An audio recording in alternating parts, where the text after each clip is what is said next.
السلام عليكم ورحمة الله وبركاته.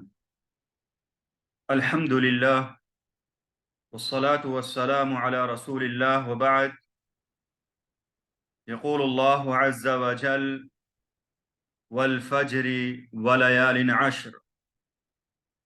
ويقول النبي صلى الله عليه وسلم: ما من أيام العمل الصالح فيها أحب إلى الله من هذه الأيام، يعني الأيام العشر. قالوا يا رسول الله ولا الجهاد في سبيل الله؟ قال: ولا الجهاد في سبيل الله إلا رجل خرج بنفسه وماله ثم لم يرجع من ذلك بشيء. رواہ البخاری۔ احباب گرامی، آج کے اس آن لائن سنڈے پروگرام کی دوسری نشست میں آپ کا خیر مقدم ہے۔ آپ کو ہم خوش آمدید کہتے ہیں، اہلاً و سہلاً و مرحبا۔ جیسا کہ اعلان کیا گیا ہے کہ آج کی نشست کا جو عنوان ہے وہ عشرہ ذی الحجہ اور قربانی کے ضروری مسائل ہیں۔ احباب گرامی، آج 1444 ہجری ماہ ذو القعدہ کی 29 تاریخ ہے۔ ہو سکتا ہے آج کا دن ذو القعدہ کا آخری دن ہو اور کل سے وہ مبارک ایام شروع ہو جائیں جو اللہ رب العالمین کے نزدیک سب سے زیادہ اہم ہیں، جن میں عمل کرنا اللہ رب العالمین کو سب سے زیادہ محبوب ہے۔ اور اگر آج چاند نظر نہیں آتا ہے تو پرسوں سے وہ دن شروع ہو جائیں گے۔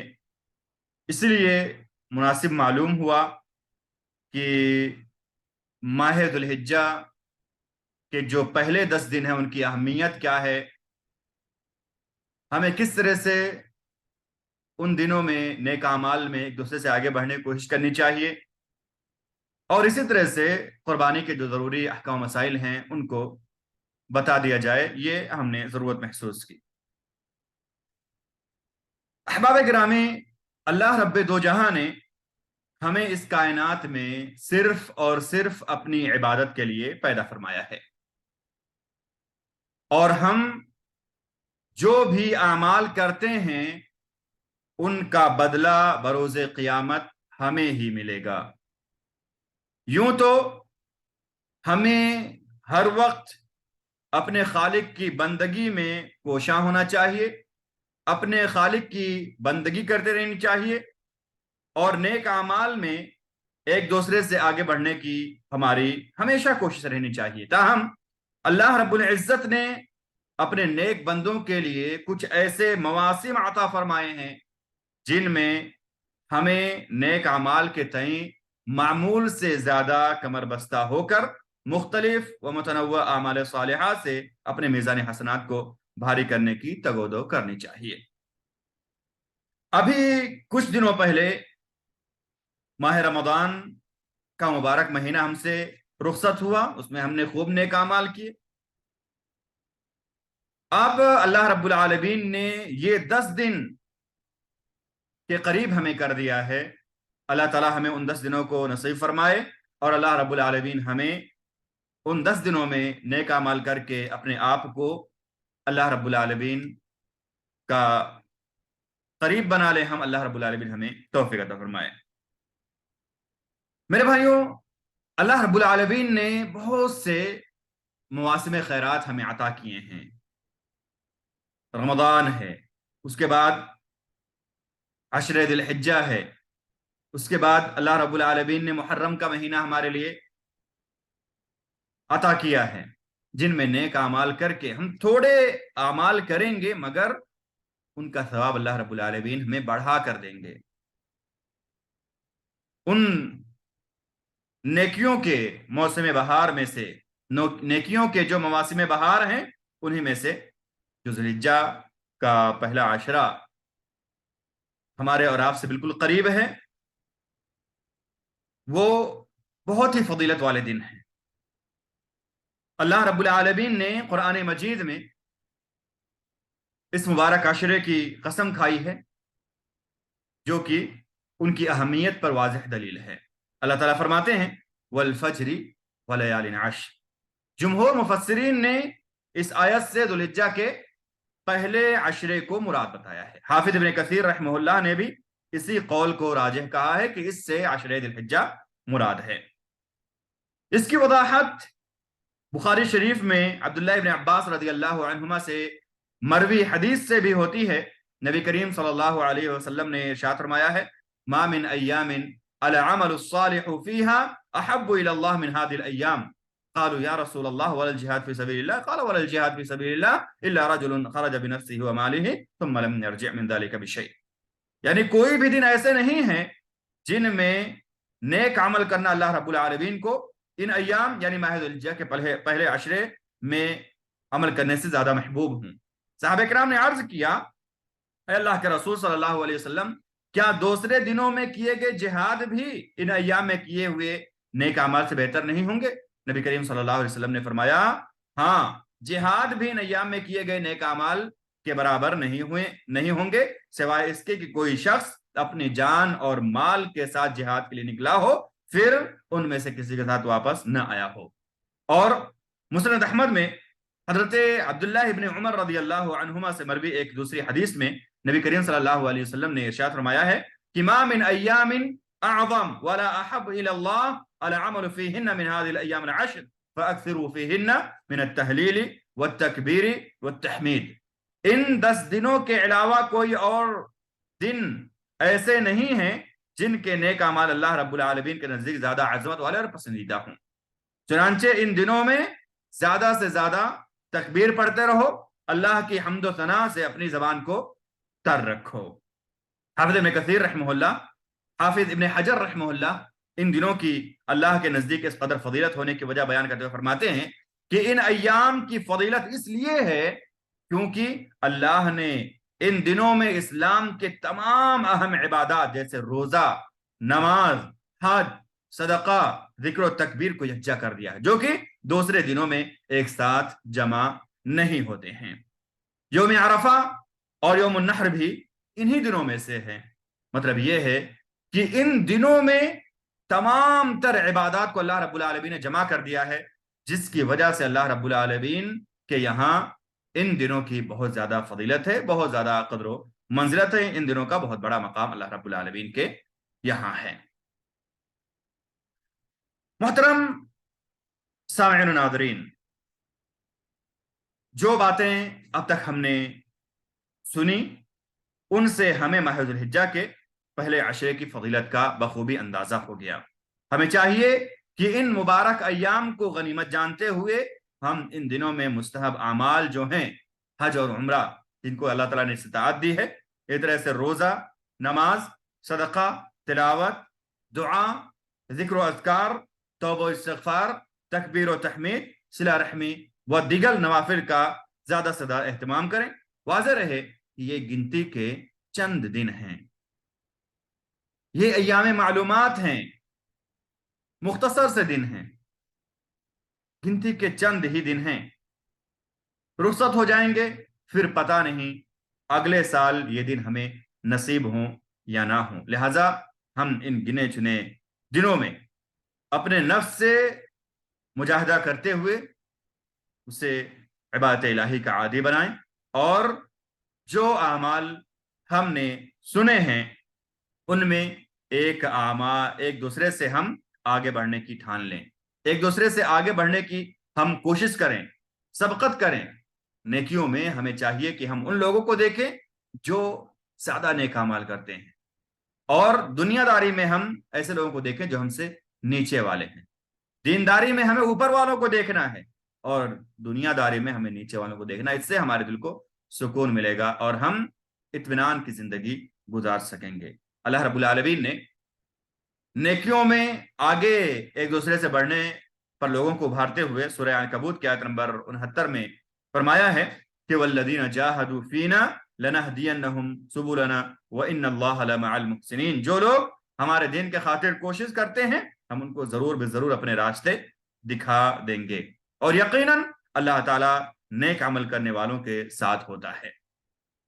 احباب گرامی، قبل اس کے کہ ہم قربانی کے احکام اور مسائل کا تذکرہ کریں، آئیے دو یاد دہانیاں میں ابھی سے آپ کو کرتا چلوں تاکہ ہمیں وہ چیزیں یاد رہیں اور ہم ان پر عمل کر سکیں۔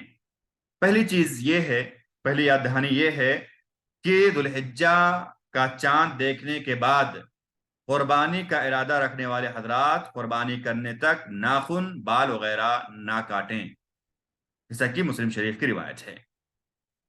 یہ پہلی تنبیہ ہے کہ ذو الحجہ کا چاند نظر آ جائے تو ہم اپنے بال اور ناخن وغیرہ کاٹنے سے بچیں۔ آج سعودی عرب میں 29 تاریخ ہے، ہو سکتا ہے آج چاند نظر آ جائے، تو یہاں آج شام سے ہی قربانی کرنے تک ایسے لوگوں کو ناخن اور بال نہیں کاٹنے ہیں، اور اگر چاند آج نظر نہیں آیا تو کل ذوالقعدہ کے مہینے کو ہم مکمل کر لیں گے، اور اس کے بعد ہم جو ہے پرسوں سے اس طرح سے ناخن اور بال کاٹنے سے ہم بچیں گے۔ اور انڈیا وغیرہ میں اگر جب چاند نظر آتا ہے، ذوالحجہ کا چاند نظر آ گیا، کل جیسے کہ عام طور پر ہوتا ہے کہ سعودی عرب سے ایک دن بعد وہاں پر جو ہے دن شروع ہوتے ہیں رمضان کے، اس طرح سے تمام عربی مہینے، تو اپنے یہاں کی رویت کے اعتبار سے ہم جیسے ہی چاند دیکھیں ویسے ہی ان چیزوں سے بچنے کی کوشش کریں۔ ہم یہاں پر یہ بھی جان لیں کہ جو شخص قربانی کے ساتھ نہ پائے اور وہ نیک نیتی کے ساتھ 10 دن ان کاموں سے رکے رہ کر قربانی کے دن بال، ناخن وغیرہ کاٹے، تو اسے بھی سنن ابی داؤد کی ایک حسن حدیث کے مطابق قربانی کا اجر ملے گا۔ یہ ایک یاد دہانی تھی کہ جو قربانی کرنا چاہتے ہیں وہ ذوالحجہ کا چاند نظر آئے اس کے بعد اپنے بال اور ناخن وغیرہ نہ کاٹیں۔ دوسری یاد دہانی یہ ہے، دوسری بات جو میں آپ کو بتانا چاہتا ہوں جس پر ہمیں ابھی سے تیاری جس کے لیے کرنی چاہیے، وہ یہ ہے کہ ذوالحجہ کی 9ویں تاریخ یعنی یوم عرفہ کے روزے کی بڑی فضیلت وارد ہے۔ یوم عرفہ کے روزے کی بڑی فضیلت وارد ہے۔ نبی کریم صلی اللہ علیہ وسلم اس کے اجر کے بارے میں آپ صلی اللہ علیہ وسلم سے دریافت کیا گیا تو آپ صلی اللہ علیہ وسلم نے فرمایا کہ اس دن روزہ رکھنا گزشتہ اور آئندہ 2 سالہ گناہوں کے لیے کفارہ ہو جاتا ہے۔ محترم سامعین و ناظرین، ان دو یاد دہانیوں کے بعد ہم آئیے اب یہ جانتے ہیں کہ انہی 10 دنوں میں یوم النحر بھی ہے۔ یوم النحر وہ دن جس کو ہم بقرعید کا دن کہتے ہیں، قربانی کا دن کہتے ہیں۔ اس دن دنیا بھر میں فرزندان توحید حضرت ابراہیم خلیل اللہ علیہ السلام کی یاد میں نبی کریم صلی اللہ علیہ وسلم کی اتباع کرتے ہوئے اللہ کی رضا کے حصول کی خاطر بے شمار جانوروں کو قربان کرتے ہیں۔ یہ اسلام کے اہم شعائر میں سے ہے جس پر عمل ہر صاحب استطاعت پر لازم ہے۔ نبی کریم صلی اللہ علیہ وسلم ہر سال قربانی پیش کیا کرتے تھے۔ ترمذی شریف میں عبداللہ ابن عمر رضی اللہ عنہما سے روایت ہے کہ اقام النبی صلی اللہ علیہ وسلم بالمدینہ 10 سنین یضحی، اللہ کے رسول صلی اللہ علیہ وسلم مدینہ میں 10 سال تک مقیم رہے۔ آپ نے 10 سال تک قیام کیا مدینہ میں، اس دوران آپ ہر سال قربانی کیا کرتے تھے۔ اور ترمذی شریف کی ایک روایت میں مخنف ابن سلیم رضی اللہ تعالیٰ عنہ فرماتے ہیں کہ اللہ کے رسول صلی اللہ علیہ وسلم نے ہر سال قربانی کی۔ اللہ کے رسول صلی اللہ علیہ وسلم نے ہر سال قربانی کی، اور آپ لوگوں کو یہ تاکید کیا کرتے تھے کہ ایھا الناس ان علی کل اہل بیت فی کل عام اضحیہ، اے لوگو بے شک ہر گھر والوں پر ہر سال ایک قربانی ضروری ہے۔ اور آپ صلی اللہ علیہ وسلم یہ بھی فرمایا کرتے تھے کہ من وجد ساعة لأن يضحي فلم يضحي فلا يحضر مصلانا، جو شخص استطاعت کے باوجود قربانی نہیں کرتا وہ ہماری عیدگاہ کا رخ نہ کرے۔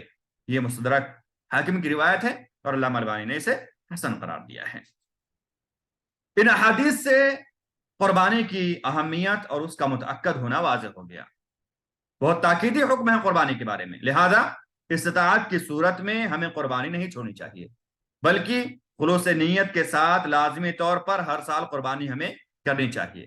واضح رہے کہ اس عظیم عبادت کے ذریعے اللہ تعالی ہمارے تقوی کی جانچ کرتا ہے، اس لیے ہمیں اس عبادت میں ریا و نمود سے بچنا چاہیے. سورہ حج کی آیت نمبر 37 میں اللہ رب العالمین فرماتے ہیں لن ینال اللہ لحومها ولا دماؤها ولكن يناله التقوى منكم.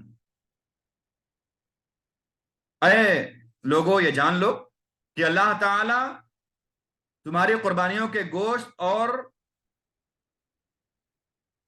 خون نہیں پاتا، بلکہ تمہارے دلوں کی پرہیزگاری اللہ تعالیٰ کو پہنچتی ہے. لن ینال اللہ لحومها ولا دماؤها ولكن يناله التقوى منكم. اللہ تعالیٰ کو قربانیوں کے گوشت اور خون نہیں بلکہ تمہارے دلوں کے پرہیزگاری اور تقوی پہنچتے ہیں. تمہارے دلوں کی پرہیزگاری اور تقوی اللہ تعالیٰ کو پہنچتی ہے. لہذا اس عبادت کو اللہ کی رضا اور اس کے حکم کے مطابق انجام دینے کے لیے آئیے ہم چند ضروری مسائل، جو اہم مسائل ہیں اس عبادت سے متعلق، ان کو جان لیتے ہیں. ہم نے جان لیا کہ قربانی کے بارے میں بہت تاکیدی حکم آپ صلی اللہ علیہ وسلم نے فرمائی ہے. تو قربانی کا حکم آئیے ہم دیکھتے ہیں کہ اہل علم کے صحیح قول کے مطابق اس کا حکم کیا ہے. کیا یہ واجب ہے یا سنت مؤکدہ ہے؟ تو قربانی اہل علم کے صحیح قول کے مطابق سنت مؤکدہ ہے، جیسا کہ گزشتہ حدیث سے ثابت ہے. اور نبی کریم صلی اللہ علیہ وسلم فرماتے تھے اذا دخلت العشر واراد احدكم ان يضحي فلا يمس من شعره وبشره شيئا. مسلم شریف کی روایت ہے کہ جب ذوالحجہ کا چاند نظر آ جائے، جب ذوالحجہ کا ابتدائی عشرہ شروع ہو جائے اور تم میں سے کوئی قربانی کا ارادہ رکھتا ہو تو اسے اپنے جسم کے بال یا کوئی بھی زائد حصہ کاٹنے سے پرہیز کرنا چاہیے. اس حدیث میں قربانی کو مکلف کے ارادے پر محمول کیا گیا ہے، جو گزشتہ احادیث میں موجود لفظ امر کو وجوب سے پھیرنے کے لیے اہم قرینہ ہے. اسی طرح بعض صحابہ کرام سنت کے اتباع کے حرص کے باوجود کئی مرتبہ قدرت اور استطاعت ہونے پر بھی قربانی صرف اس لیے نہیں کرتے تھے تاکہ لوگ اسے واجب نہ سمجھ بیٹھیں. تو قربانی سنت مؤکدہ ہے، واجب نہیں ہے. جو صاحب استطاعت ہیں ان کو کرنا چاہیے اور انہیں یہ عبادت نہیں چھوڑنا چاہیے. اور جو بعض لوگ کہتے ہیں کہ ہمیں قربانی سے اچھا ہے کہ ہم قربانی کے جو ہے جانور کا پیسہ کسی مسکین اور غریب کو دے دیں، قربانی کے جانور کا پیسہ کسی غریب اور مسکین کو نہ دیں. صدقہ اور خیرات کے لیے اللہ رب العالمین نے بہت سارے اور راستے دیے ہیں. اب اگر آپ کو استطاعت ہے تو آپ لوگوں کو دیں، خرچ کریں، لیکن یہ اللہ رب العالمین کی ایک نشانی ہے، اس کو نہ چھوڑیں. قربانی کے دن کے بارے میں آئیے ہم جانتے ہیں کہ قربانی کتنے دن تک ہم کر سکتے ہیں. قربانی کے کتنے دن ہیں؟ قربانی کی کل مدت 4 دن ہے، جو نماز عید الاضحیٰ کے بعد سے شروع ہو کر آخری ایام تشریق یعنی 13 ذوالحجہ تک جاری رہتا ہے. یاد رہے کہ ذبح کے لیے پہلا دن افضل ہے، جیسا کہ نبی کریم صلی اللہ علیہ وسلم نے فرمایا ان اول ما نبدأ به من یومنا هذا نصلی ثم نرجع فننحر فمن فعل فقد اصاب سنتنا. بخاری شریف کی روایت ہے کہ آج کے دن ہم سب سے پہلے عید کی نماز ادا کرنے کے بعد جو سب سے پہلے کام کریں گے وہ ہے عید کی. آج کے دن ہم جو سب سے پہلا کام کریں گے وہ عید کی نماز ہے، پھر واپس ہو کر ہم قربانی کریں گے. جس نے ایسا کیا اس نے میری سنت کو پا لیا. دوسری جگہ آپ صلی اللہ علیہ وسلم نے ارشاد فرمایا ہے کلو ایام التشریق ذبح، کہ ایام تشریق کے سارے دن 11، 12 اور 13 ذوالحجہ ذبح کے لیے دن ہیں. قربانی کے جانور کون سے ہونے چاہیے؟ اللہ رب العالمین نے قربانی کے لیے مشروع جانوروں کی طرف سورہ حج کی آیت نمبر 34 میں اشارہ کرتے ہوئے فرمایا ہے لِيَذْكُرُوا اسْمَ اللَّهِ عَلَى مَا رَزَقَهُم مِّن بَهِيمَةِ الْأَنْعَامِ، یعنی اللہ تعالیٰ نے جو انہیں چوپائے عطا کیے ہیں ان پر اللہ کا نام لیں حافظ ابن کثیر رحمہ اللہ اور دیگر ائمہ نے بہیمۃ الانعام سے مراد اونٹ، گائے اور بکری تمام اجناس سمیت کو مانا ہے۔ تو ہم نے جان لیا کہ اونٹ، گائے اور بکری کو ہم قربانی کے طور پر ذبح کر سکتے ہیں۔ یہاں پہ ایک سوال ہوتا ہے کہ قربانی کے لیے خصی جانور کا کیا حکم ہے؟ خصی جانور کی قربانی بھی حلال اور جائز ہے، کیونکہ یہ سنن ابن ماجہ وغیرہ کی صحیح حدیث میں نبی کریم صلی اللہ علیہ وسلم سے ثابت ہے۔ بڑے جانوروں کی قربانی میں شرکت کی جا سکتی ہے۔ بڑے جانوروں کی قربانی میں شرکت کا کیا مسئلہ ہے؟ آئیے ہم دیکھتے ہیں۔ بکرے اور مینڈھے اور دمبے ایک شخص اور اس کے اہل خانہ کی جانب سے قربان کیے جاتے ہیں، لیکن بڑے جانور جو ہیں اونٹ، بیل اور بھینس میں 7 لوگ شریک ہو سکتے ہیں۔ ایسا کرنا جائز ہے۔ ایک ہی شخص حسب ضرورت بلا ریا ایک سے زائد جانور یا حصے بھی قربان کر سکتا ہے، لیکن یہ ہم یاد رکھیں کہ بکرے کا 1 سالہ، بیل کا 2 سالہ ہونا اور اونٹ کا 5 سالہ ہونا ضروری ہے۔ بکرا 1 سال کا ہو اور بیل 2 سال کا ہو اور جو اونٹ ہو وہ 5 سال کا ہو، یہ ضروری ہے۔ اسی کو بعض علماء 2 دانتا سے تعبیر کرتے ہیں، کیونکہ ان عمر میں جانور اس وصف کو پہنچ جاتے ہیں، یعنی 2 دانتے ہو جاتے ہیں۔ بکرا 1 سال کا اور بیل 2 سال اور اونٹ 5 سال کا۔ اگر کسی کو یہ جانور نہ مل سکیں، 1 سالہ بکرا، 2 سالہ بیل اور 5 سالہ اونٹ، تو اس کے لیے بغیر دانتا 6 ماہ کا جزا یعنی بھیڑ یا دمبا قربان کرنا درست ہوگا، جیسا کہ فتاوی لجنہ دائمہ میں جلد نمبر 11 صفحہ نمبر 377 پر مذکور ہے۔ اسی طرح قربانی کے جانور کا صحیح سالم، عیوب سے پاک، صاف ستھرا، لحیم و شہیم اور خوبصورت ہونا ضروری ہے۔ چنانچہ اندھے، کانے، لولے لنگڑے، اسی طرح سے مریض، کان کٹا، ناک کٹا، کمزور اور دبلے پتلے جانور کی قربانی درست نہ ہوگی۔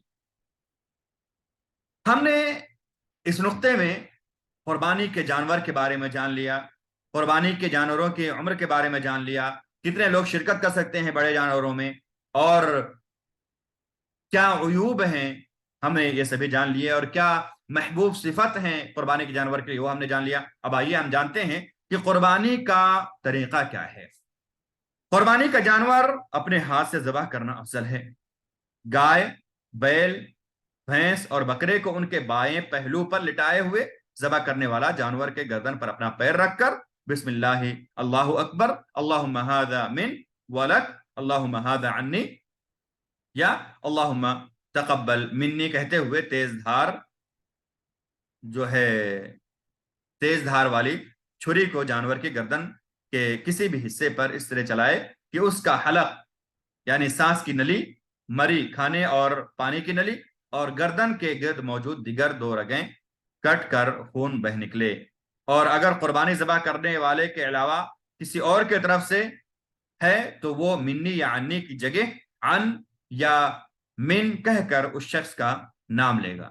واضح رہے کہ اونٹ کے قربانی کا مسنون طریقہ نحر یعنی اس کے اگلے پیر کو موڑ کر باندھنے کے بعد قیام کی حالت میں اس کے گردن کے نچلے حصے پر تیز چاقو سے مارنا مستحب اور اونٹ کے لیے آرام دہ ہے۔ یہ بات اور ہے کہ دوسرے جانوروں کی طرح اونٹ کو بھی ذبح کرنا جائز ہے۔ تو عام جو جانور ہیں ان کو ذبح کیا جائے گا کس طرح سے ہم نے جان لیا، دعا ہم نے پڑھ لی، دعا کے بارے میں جان لیا۔ اگر اپنے طرف سے کوئی قربانی کر رہا ہے تو وہ کس طرح سے دعا پڑھے گا، اگر دوسرے کی طرف سے کوئی قربانی کر رہا ہے تو کس طرح دعا پڑھے گا ہم نے جان لیا۔